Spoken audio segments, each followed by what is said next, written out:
সমাপন হৈছে। এতিয়া আমি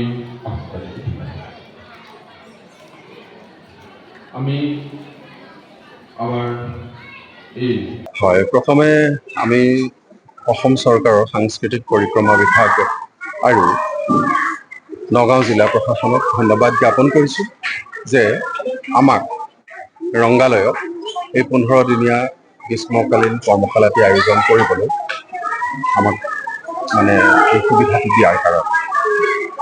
তেখেতসকলৰ এই যে সমষ্টিভিত্তিক গ্ৰীষ্মকালীন কৰ্মশালা আমাক বৰহমপুৰ সমষ্টিৰ অন্তৰ্গত এই ঐতিহ্যমণ্ডিত ব্ৰহ্মচাৰী সত্ৰত দিলে কৰ্মশালাটি আয়োজন কৰিবলৈ।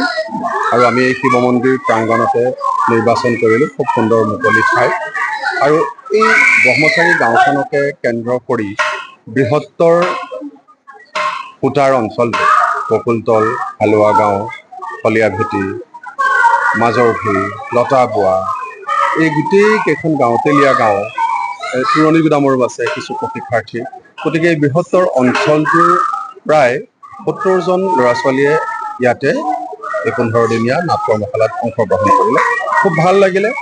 প্ৰথম কথা, আমি ৰংগালয়ে নিয়মীয়াকৈ যিহেতু নাট্য চৰ্চা কৰোঁ, লগতে সমান্তৰালভাৱে আমি শিশুসকলৰ কাৰণেও নাট্য চৰ্চা কৰোঁ। আমাক এই সুবিধাটো ইয়াত চৰকাৰে কৰিবলৈ দিয়াৰ কাৰণে আমি খুব ভাল পালোঁ। আৰু এই প্ৰশিক্ষণৰ সময়টো 10 বজাৰ পৰা 1 বজালৈ আছিলে। মই এটা কথা লক্ষ্য কৰিলোঁ, আমি যেনেকৈ আহ্বান জনালোঁ অভিভাৱকসকলক, তেওঁলোকে তেনেকৈয়ে তেওঁলোকৰ শিশুসকলক 10 বজাতকৈ 5 মিনিট আগত আনি ইয়াত উপস্থিত কৰালে। 1 বজাৰ আগে আগে তেওঁলোক ইয়াত উপস্থিত হয়, 1 বজাত শেষ হয়।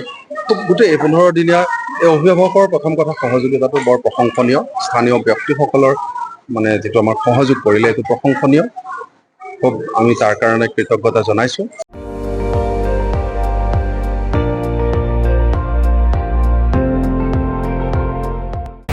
আপুনি চাই আছে ND24, সৰ্বশ্ৰেষ্ঠ নহয়, সৰ্বোত্তমৰ দৌৰত।